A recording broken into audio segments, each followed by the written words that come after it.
Hi friends, அஸ்ஸலாமு அலைக்கும். எல்லோரும் எப்படி இருக்கிறீங்க? இன்றைக்கி நம்ம சேனலில் மட்டன் மசாலா எப்படி ப்ரிப்பேர் பண்ணுறது ஹோம்மேடாக அப்படின்னு சொல்லிட்டு பார்க்கலாம்.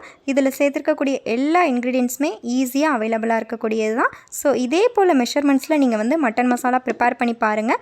டேஸ்ட்டு ரொம்பவே சூப்பராக இருக்கும். ஒவ்வொரு ஹோம் மேக்கருமே ப்ரௌடாக ஃபீல் பண்ணுற மொமெண்ட் என்னென்னு தெரியுமா? அதாவது அவங்களோட சமையல் வந்து சூப்பராக இருக்குது, இன்றைக்கி நீ வச்சுருக்கிற கறி குழம்பு செம்ம டேஸ்ட்டாக இருக்குது அப்படின்னு சொல்கிற அந்த ஒரு மொமெண்ட்டுக்காக தான் எல்லாருமே எக்ஸ்பெக்ட் பண்ணுவோம். ஸோ அந்த மாதிரி கறி குழம்பு வைக்கணும் அப்படின்னா இந்த ரெசிபியை ஃபாலோ பண்ணுங்கள். இதுக்கு ஃபஸ்ட்டு வந்து மல்லி எடுத்துக்கலாம். இந்த மசாலா ப்ரிப்பரேஷனுக்கு 1/4 கிலோ மல்லி எடுத்துக்கலாம். 1/4 கிலோ மல்லி வந்து நல்லா ட்ரை ரோஸ்ட் பண்ணுங்கள். 3 to 4 மினிட்ஸில் உங்களுக்கு நல்லா ட்ரை ரோஸ்ட் ஆயிரும். நல்ல ஒரு ஃப்ளேவர் கிடைக்கும். நல்ல ஸ்மெல் வந்ததுக்கப்புறம் மெயினாக வந்து மல்லி கருகிடக்கூடாது. நம்ம எந்த ஒரு பொருளுமே கருகாத அளவுக்கு நீங்கள் வந்து ரோஸ்ட் பண்ணிக்கோங்க. அதுக்கப்புறமா இதை நல்லா ஒரு பிளேட்டில் கொட்டி ஆற விடுங்க. இதுக்கப்புறமா நெக்ஸ்ட் ஒவ்வொரு இன்க்ரீடியன்ஸாக நம்ம வந்து ரோஸ்ட் பண்ணலாம். எல்லா இன்க்ரீடியன்ஸுமே மேக்ஸிமம் ஒரு 2 to 3 மினிட்ஸ் வந்து ட்ரை ரோஸ்ட் பண்ணால் போதும். நெக்ஸ்ட்டு சோம்பு 50 கிராம் எடுத்துக்கோங்க. 1/4 கிலோ மல்லி எடுத்திங்க அப்படின்னா சோம்பு வந்து 50 கிராம் எடுத்துக்கோங்க. 2 மினிட்ஸ் ரோஸ்ட் பண்ணால் போதும். இதுவுமே ஒரு நல்ல ஃப்ளேவர் கிடைக்கும். அந்த டைமில் சிம் பண்ணிவிட்டு நெக்ஸ்ட் இன்க்ரீடியன்ட் ஆட் பண்ண வேண்டியதான். நீங்கள் வந்து ஸ்லோவாக ரோஸ்ட் பண்ணுங்கள். அடுப்பை எப்போவுமே சிம்மில் வச்சுட்டு ரோஸ்ட் பண்ணுங்கள். இது போல் நம்ம மசாலாஸ் ஐட்டம்ஸ் ப்ரிப்பேர் பண்ணுறப்போ ட்ரை ரோஸ்ட் பண்ணிவிட்டு நீங்கள் வந்து ப்ரிப்பேர் பண்ணிங்கன்னா டேஸ்ட்டு ரொம்பவே சூப்பராக இருக்கும். அப்படி இல்லைனா ஒரு சில பேர் டேரெக்டாக வெயிலில் நல்லா காய வச்சுட்டு அதை வந்து ஆறுனதுக்கப்புறமா மில்ல கொடுத்து அரைச்சி எடுப்பாங்க. பட் அதை விட இது போல் ட்ரை ரோஸ்ட் பண்ணுறப்போ டேஸ்ட்டு வந்து கொஞ்சம் எக்ஸ்ட்ராடினரியாக இருக்கும். ஸோ இப்போ வந்து சோம்பு நல்லா ட்ரை ரோஸ்ட் ஆகிடுச்சு. இதோட ஃப்ளேவருமே நல்லா வந்துடுச்சு. பட் மெயினாக கருகிடக்கூடாது. ஸோ அந்தளவுக்கு வந்து கருகிடுச்சு அப்படின்னா உங்களுக்கு வந்து ஃப்ளேவர் ஃபுல்லாகவே சேஞ்ச் ஆகிடும். சோம்பு ரோஸ்ட் ஆனதுக்கப்புறமா நம்ம சீரகம் ஆட் பண்ண போகிறோம். சீரகமும் 50 கிராம் எடுத்துக்கோங்க. இந்த மசாலா ப்ரிப்பரேஷன் வந்து ஒரு ஸ்மால் ஃபேமிலி, ஒரு 4 மெம்பர்ஸ் இருக்கீங்க அப்படின்னா ஒரு 2 to 3 மந்த்ஸ் வரையுமே நம்ம யூஸ் பண்ணிக்கலாம். நல்லாவே ஸ்டோர் பண்ணி யூஸ் பண்ணிக்கலாம். நெக்ஸ்ட்டு சீரகம் ஆட் பண்ணிக்கோங்க. சீரகமும் சேம் மெத்தட் தான். அதே போல் ட்ரை ரோஸ்ட் பண்ணிக்கோங்க. நல்லா கருக விடாமல் ரொம்ப ஸ்மூத்தாக இது போல் நல்லா ட்ரை ரோஸ்ட் பண்ணிக்கோங்க. இந்த இன்க்ரீடியன்ஸோட எக்ஸாக்ட் மெஷர்மெண்ட் வந்து நான் வீடியோவோட எண்டில் தரேன். ஸோ அதை வந்து ஒரு ஸ்க்ரீன்ஷாட் போட்டு வச்சுக்கோங்க. இதே மெத்தடில் நீங்கள் குவான்டிட்டி இன்க்ரீஸ் பண்ணுறீங்க, அதாவது மல்லி வந்து நான் இப்போ 1/4 கிலோ தான் எடுத்துருக்கிறேன். நீங்கள் வந்து ஒரு 500 கிராம்ஸ் எடுக்கிறீங்க, 1/2 கிலோ எடுக்கிறீங்கன்னா அதுக்கு தகுந்த மாதிரி உங்களோட குவான்டிட்டிஸ் எல்லாமே இன்க்ரீடியன்ஸை வந்து கரெக்டாக டபுள் பண்ணி நீங்கள் மெஷர் பண்ணி போட்டுக்கோங்க. 3 மினிட்ஸ்க்கு மேலே எந்த ஒரு இன்க்ரீடியன்ஸையுமே நீங்கள் ரோஸ்ட் பண்ணக்கூடாது. ஏன்னா வந்து அதிகமாக தீஞ்சிருச்சு அப்படின்னா உங்களுக்கு வந்து ஃப்ளேவர் நல்லா இருக்காது. கரெக்டாக ஒரு 2 மினிட்ஸில் வந்து எடுத்துருங்க. ஸோ இப்போ வந்து சீரகம் நல்லா பொரிஞ்சிடுச்சு. ஸோ இதையும் ஆற விட்டுக்கலாம். இதுக்கப்புறம் நம்ம வந்து ரெட் சில்லிஸ், அதாவது காஞ்ச மிளகாய் ஆட் பண்ண போகிறோம். இது ஒரு 25 கிராம் ஆட் பண்ணிக்கோங்க. நம்ம இதில் ஆட் பண்ணுறப்போ காம்போடு சேர்த்து ஆட் பண்ணுங்கள். நம்ம காம்பு எடுத்துட்டோம் அப்படின்னா அந்த சீட்ஸ் எல்லாம் வெளியில் வந்து கருகிடும். ஸோ காம்பு எடுக்காமல் ஆட் பண்ணிக்கோங்க.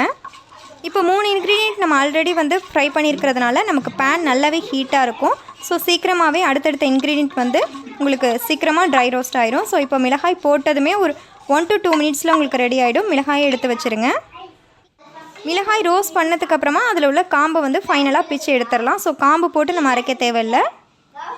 நெக்ஸ்ட்டு இது கூட மிளகு ஆட் பண்ண போகிறோம். மிளகு வந்து 25 கிராம் ஆட் பண்ணிக்கோங்க. இப்போ பேன் நல்லாவே ஹீட்டாக இருக்குது. ஸோ இதுவுமே ஒரு 2 மினிட்ஸ்க்குள்ளேயே உங்களுக்கு வந்து ரோஸ்ட் ஆகிடும். ஸோ மிளகை நல்லா ரோஸ்ட் பண்ணிக்கோங்க.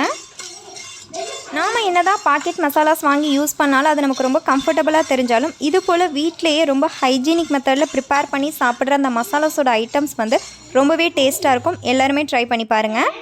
இப்போ மிளகு வந்து நல்லா ரோஸ்ட் ஆகிடுச்சு. இதையும் நம்ம கொட்டி ஆற வச்சுக்கலாம்.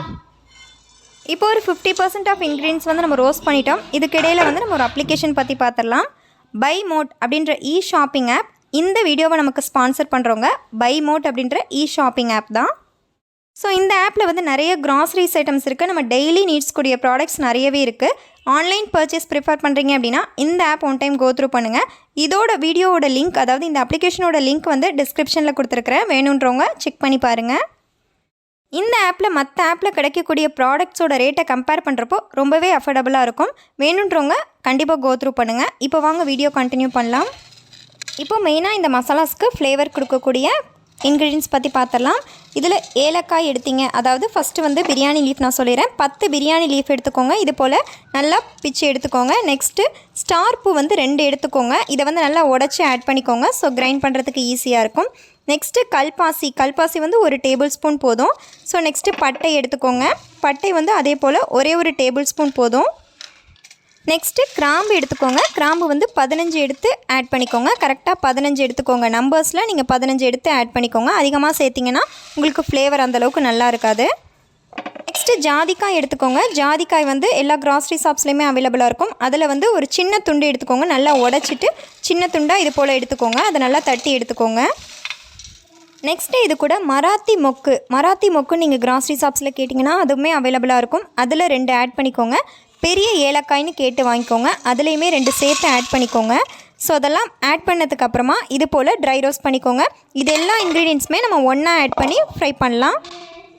இதை நீங்கள் ட்ரை ரோஸ்ட் பண்ணதுக்கப்புறம் அந்த பிரியாணி லீஃப் எடுத்து பார்த்தீங்கன்னா நல்ல ஒரு கிறிஸ்பியாக ஆகிடும். அது வந்து அப்படி நொறுக்கி பார்த்தீங்க அப்படின்னா உங்களுக்கு வந்து நல்ல ஒரு கிறிஸ்பினஸ் தெரியும். அந்த டைமில் ஸ்டவ் ஆஃப் பண்ணிவிடுங்க. ஸோ இதுவுமே நமக்கு அதிகமாக தீஞ்சிடக்கூடாது. இந்த இன்க்ரீடியன்ஸோட ஃப்ளேவர் தான் உங்களுக்கு வந்து நல்ல ஹைலைட்டாக இருக்கும் இந்த மசாலாஸ்க்கு. இப்போ இந்த இன்க்ரீடியன்ஸ் கூட கசகசா ஒரு 50 கிராம் எடுத்து நீங்கள் அதையுமே இதே போல் ட்ரை ரோஸ்ட் பண்ணி ஆட் பண்ணிக்கலாம். கசகசா வேண்டாம், அதோட ரேட் வந்து ஹையாக இருக்குது அப்படின்னு நினைக்கிறவங்க ஸ்கிப் பண்ணிக்கோங்க.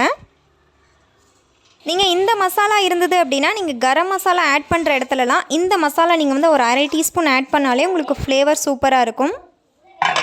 இப்போ இந்த எல்லா இன்க்ரீடியன்ஸுமே நல்லா ஆறணும். இதை வந்து நம்ம மில்லில் கொடுத்து தான் அரைக்க போகிறோம். நீங்கள் வந்து மிக்சிலலாம் ட்ரை பண்ணாதீங்க. ஸோ நம்ம மில்லில் கொடுக்கும்போது தான் இதோட குவான்டிட்டியும் உங்களுக்கு வந்து அதிகமாக இருக்கும். ஸோ இதை வந்து ஒரு நீங்கள் 1/4 கிலோவாக இருந்தாலுமே உங்களுக்கு மில்லில் வந்து கிரைண்ட் பண்ணி தருவாங்க. ஸோ இது எல்லா இன்க்ரீடியன்ஸோட குவான்டிட்டியும் சேர்த்தோன்னா நமக்கு 1/2 கிலோ கிட்ட வந்துடும். ஸோ இப்போ வந்து எல்லாமே ரெடியாக இருக்குது. இப்போ இதில் உள்ள இந்த மிளகாயோட காம்பை நீங்கள் எடுத்துருங்க. நெக்ஸ்ட்டு இதில் வந்து நம்ம மஞ்சள் ஆட் பண்ண போகிறோம். மஞ்சள் வந்து ஒரு 25 கிராம் ஆட் பண்ணிக்கோங்க. மஞ்சள் எடுத்துகிட்டு நல்லா தட்டிட்டு ஆட் பண்ணிக்கோங்க. நல்லா உடச்சி போட்டு ஆட் பண்ணிக்கோங்க. இப்போ நான் ஃபுல்லாக போட்டிருக்கேன். இதுக்கப்புறமா உடச்சி போட்டு நீங்கள் வந்து ஆட் பண்ணிக்கோங்க. இதெல்லாமே நல்லா ஆறணும். ஆறினதுக்கப்புறமா நீங்கள் வந்து மில்லில் கொடுத்து அரைச்சி எடுத்துக்கோங்க. இப்போ அரைச்சி எடுத்ததுக்கப்புறம் மசாலா எப்படி இருக்குன்னு சொல்லிட்டு பார்க்கலாம். நீங்கள் இந்த மசாலா ரெசிப்பியை சிக்கன் கிரேவிக்கு கூட யூஸ் பண்ணலாம். இல்லை ஒரு சில வெஜ் குருமாஸ் வைக்கிறீங்கனாலும் அதுக்குமே நீங்கள் யூஸ் பண்ணலாம். இப்போ மசாலா பாருங்கள், பார்க்குறதுக்கே ரொம்பவே கலர்ஃபுல்லாக உங்களுக்கு சூப்பராக ரெடி ஆகிடுக்கு. ஸோ நமக்கு ஓவராலாக வந்து ஒரு 450 கிராம்ஸ் கிட்டே உங்களுக்கு வந்து மசாலா ப்ரிப்பரேஷன் ரெடியாக இருக்கும். ஸோ இது போல் மில்லில் கொடுத்து நல்லா ஃபைன் பவுடராக கிரைண்ட் பண்ணி வாங்கிக்கோங்க. நல்லா ஏர்டைட் பாக்ஸில் போட்டு வச்சிங்கன்னா இதோட ஃப்ளேவர் வந்து அப்படியே இருக்கும். இதை நீங்கள் ஃப்ரிட்ஜில் ஸ்டோர் பண்ணுற அவசியம் கூட கிடையாது. So next time masala prepare பண்ணணுன்னா இந்த மெத்தடில் ட்ரை பண்ணி பாருங்கள். நெக்ஸ்ட் வீடியோவில் பிரியாணி மசாலா எப்படி ப்ரிப்பேர் பண்ணுறது அப்படின்றத நான் அப்லோட் பண்ணுறேன். நம்ம சேனலில் இருக்கக்கூடிய அதர் வீடியோஸை கோ த்ரூ பண்ணுங்கள். வீடியோஸ் நாம் யூஸ்ஃபுல்லாக இருந்ததுன்னா மறக்காம சேனலை சப்ஸ்கிரைப் பண்ணுங்கள். தேங்க்ஸ் ஃபார் வாட்சிங்.